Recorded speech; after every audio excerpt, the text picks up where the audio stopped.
ओम ध्याये सदा सवितृमंडल मध्यवर्ती नारायणा सरसिजासन सन्नविष्टि केयूरवांगनगर कुंडल मां किरीटी हारय हिरण्य विपुर्ध शंख चक्र ऐ सूर्य सहस्त्रांशु तेजो राशि जगतपतये अनुकंपय मां भक्ता गणार्घं दिवाकर।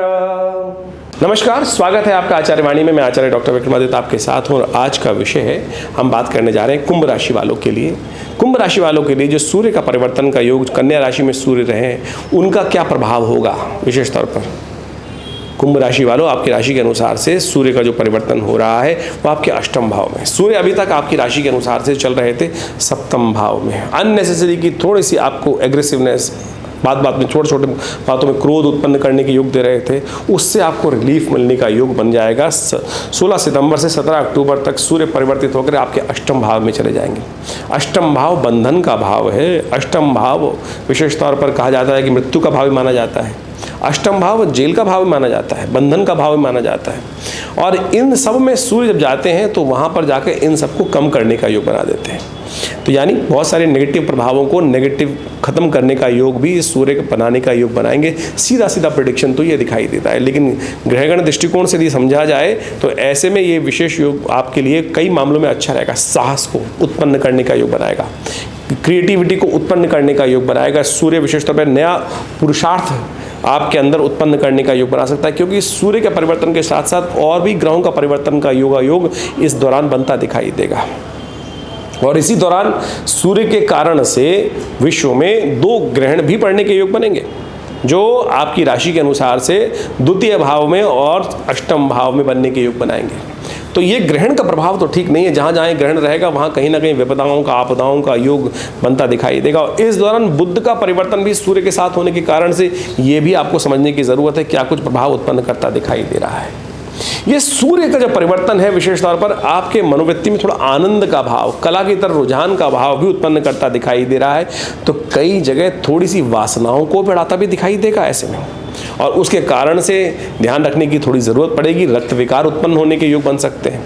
ऐसे में ये इस बात का ध्यान रखिए, थोड़ा संयम रहते हुए कार्य करने की बहुत ज़रूरत रहेगी। ये ग्रहों का योग बन रहा है। विद्यार्थी जो पढ़ाई में लिखाई में लोग हैं उनके लिए थोड़ी बाधाएं उत्पन्न करने का योग बना सकता है। तो थोड़ा माता पिता को ध्यान रखना चाहिए। कुंभ राशि वाले बच्चे जो हैं वो पढ़ रहे लिख रहे हैं तो उनका मनोमस्तिष्क थोड़ा सा बदमाशियों की तरफ, ज़्यादा रुझान की तरफ जा सकता है। तो माता पिता को थोड़ा इस मामले में थोड़ा ध्यान रखने की ज़रूरत है। ऐसे में बुध भी परिवर्तित होकर जो आपके सप्तम भाव में चल रहे थे, सूर्य वाली राशि में चल रहे थे, वो भी बदलकर राशि अपने स्वग्रही होकर, उच्च के होकर अष्टम भाव में विराजमान हो जाएंगे 23 सितंबर से लेकर 10 अक्टूबर के लिए। ऐसे में बुध अस्त रहेंगे।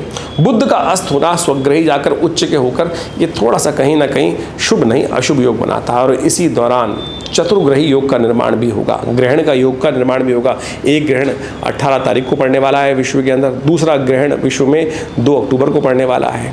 और ये 15 दिनों में 2 ग्रहण जहाँ एक ही क्षेत्र में पड़ने वाले हैं, वो क्षेत्र है विश्व का जो मध्य भाग है। विशेष तौर पर हम समझें कि भारत में तो ग्रहण नहीं पड़ रहा है, लेकिन यूरोप में, अमेरिका में, रशिया में, अफ्रीका में, मुस्लिम बाहुल्य देशों के अंदर जहाँ ये ग्रहण पड़ रहा है वहाँ के लिए विस्फोटक स्थिति उत्पन्न कर सकता है। प्राकृतिक आपदाओं के योग बना सकता है।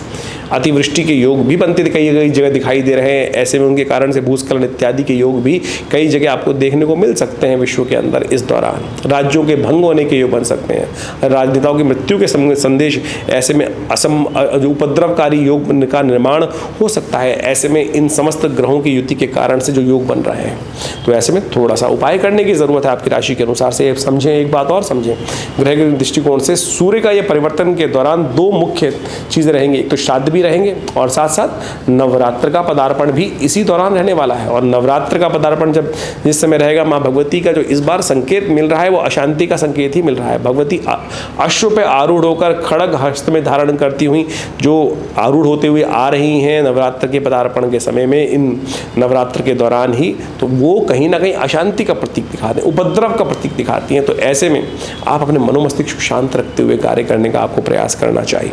भगवती दुर्गा की आराधना करना सब प्रकार से आपके लिए कल्याणकारी रहेगा। आगे करने के लिए खासतौर पर ध्यान रखते हुए कार्य करने की ज़रूरत है, आपके लिए बहुत अच्छा रहेगा। गौ सेवा विशेष तौर पर करने का प्रयास करें, क्योंकि बुद्ध का अस्त होना ये कहीं ना कहीं थोड़ी चीज़ों को अनऑर्गेनाइज करने की तरफ ले जाता है। तो बुद्ध का जितना आप उपाय करेंगे, बहनों का जितने सेवा करेंगे, गऊ को जितकी सेवा करते हुए गाय को हरी चीज़ों का खिलाना, पालक खिलाना, ये सब चीज़ें करना आपके लिए बहुत अच्छा रहेगा। सूर्य को नित्य प्रति जल दें। देखिए आपकी राशि के अनुसार से थोड़ा तिल जल में डालकर, काले तिलों को या सफ़ेद तिलों को, जो भी आप उपयोग करना चाहें, कोई दिक्कत नहीं है, तो एक लोटे में डालकर नित्य प्रति भगवान सूर्य को अर्घ्य दीजिए। आपकी मनोकामना सिद्धि का योग, आपके साहस से कार्यों को पूर्ण करने का योग, ये सूर्य का परिवर्तन अवश्य बनाता दिखाई देगा। ग्रह नक्षत्रों का प्रभाव हर व्यक्ति के हर जीवन में अवश्य होता है। कण कण पर ग्रहों का प्रभाव होता है। सूर्य तो प्रत्यक्ष देवता है और सूर्य तो नित्य प्रति हमारे यहाँ प्रत्यक्ष देवता इसलिए कहा गया है कि बाकी समस्त देवताओं के लिए तो आराधना पड़नी पड़ती है, वर्षों तक उनकी साधना करनी पड़ती है, मंत्र जप करना पड़ता है, लेकिन सूर्य चंद्र ऐसे प्रत्यक्ष देवता हैं, नित्य प्रति अपने समय पर अपना दर्शन इस संसार को देते हैं और अपने कार्य में संलिप्त रहते हैं। और इस सूर्य की वजह से ही संसार में समस्त कार्य चलते हैं, चाहे वो जीव जंतु हों, चाहे वो मानव हो, चाहे वो हवा हो, चाहे वो बादल हो, सब प्रकार से वर्षा इत्यादि समस्त प्रकार से सूर्य ही उनके मुख्य केंद्र बिंदु माने जाते हैं। इसलिए सूर्य का प्रभाव प्रत्यक्ष और अप्रत्यक्ष दोनों रूप से होता है। प्रत्यक्ष प्रभाव तो समस्त संसार को पता ही है, अप्रत्यक्ष प्रभाव ज्योतिष ने उसका अनुसंधान शोध कर समझने का प्रयास किया और वही हमने आपके समक्ष उपस्थित किया। और सूर्य को ठीक करने के लिए अनेक उपाय शास्त्र में विद्यमान है। उन सब उपायों को आप करें तो बहुत सुंदर तरीके से आप अपने कष्टों को जीवन से दूर करने के योग बना सकते हैं। शास्त्र में अनेक प्रमाण उपस्थित है जिनके द्वारा सूर्य के विभिन्न उपायों को हमें अवश्य करने का प्रयास करना चाहिए। सूर्य के देवता जो विशेष तौर पे कहे जाते हैं, सूर्य की जो आराधना की जाती है गायत्री के अंतर्गत की जाती है, और सवितुर देवता उनके हैं, गायत्री छंद है विशेष तौर पर। और समस्त अनिष्टों को दूर करने के लिए भगवान सूर्य को नित्य प्रति अर्घ्य देना सबसे श्रेष्ठ भारतीय संस्कृति में बताया गया है। सूर्य को अर्घ्य देने का भी एक पूर्ण वैज्ञानिक तरीका है। किस प्रकार से सूर्य को अर्घ्य देते हैं, ये नहीं कि केवल लोटा लेके जल डाल दिया। कहा जाता है कि सूर्य को अर्घ्य देने के लिए एक जर्मन साइंटिस्ट ने रिसर्च की और जर्मन साइंटिस्ट ने उसको प्रत्यक्ष रूप से आज मॉडर्न तरीके से समझाने का प्रयास किया कि होता क्या है कि सूर्य को जल देने से। हमारे प्राचीन पद्धति है सूर्य को जल देने की, जल में खड़े होकर, और आधा अंग जो है शरीर का मध्य भाग तक जल के अंदर रहना चाहिए, और फिर सूर्य को जल देते वक्त सूर्य का दर्शन करते हुए लोटे को अपने सिर से ऊपर ले जाने के बाद उस पानी को वहाँ सूर्य को उपस्थित किया जाता है। वैज्ञानिक दृष्टिकोण से उन साइंटिस्ट ने, जो जर्मन के साइंटिस्ट, उन्होंने ये उपस्थित किया कि जब शरीर पे जो किरणें उस जल से निकल कर आती हैं, वो जीवनी तरंगों का, जीवनी शक्ति का आपके शरीर में जो उस पानी से छन कर आपके शरीर में आ रही हैं, तो वो विशेष तौर पर बहुत ही प्रभावी होती हैं और जीवनी शक्ति को प्रदान करती हैं।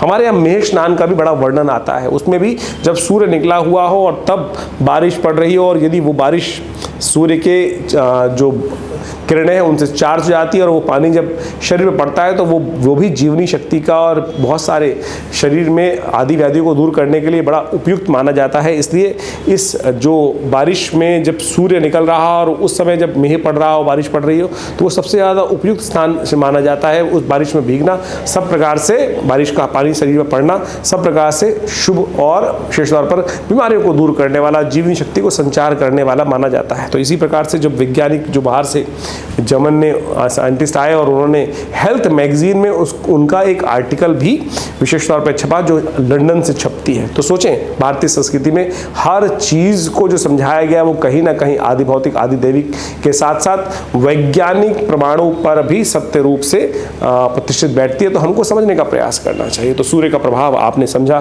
किस प्रकार से सूर्य परिवर्तन होते हैं, और सूर्य का परिवर्तन का प्रभाव जो आप पर पड़ रहा है उसमें आप अनेक प्रकार से उनको ठीक करने के लिए मंत्र जप कर अनेक प्रकार से समस्याओं को ठीक करने के लिए उसका रास्ता अपना सकते हैं। तो आप सबको उनका मंत्र जप और साथ साथ आदित्य हृदय स्तोत्र का पाठ करना चाहिए, गायत्री का पाठ करना चाहिए। सूर्य के निमित्त गेहूं का दान सबसे श्रेष्ठ माना जाता है, वो आप अवश्य रूप से करने का प्रयास कीजिए। देखिए सूर्य का ये परिवर्तन आपके लिए बहुत विशेष बनता दिखाई दे रहा है और इन उपचारों को कर आप उन समस्याओं को ठीक करने का रास्ता भी बना सकते हैं जो जीवन में सूर्य के द्वारा और विभिन्न ग्रहों के द्वारा उपस्थित होती हैं।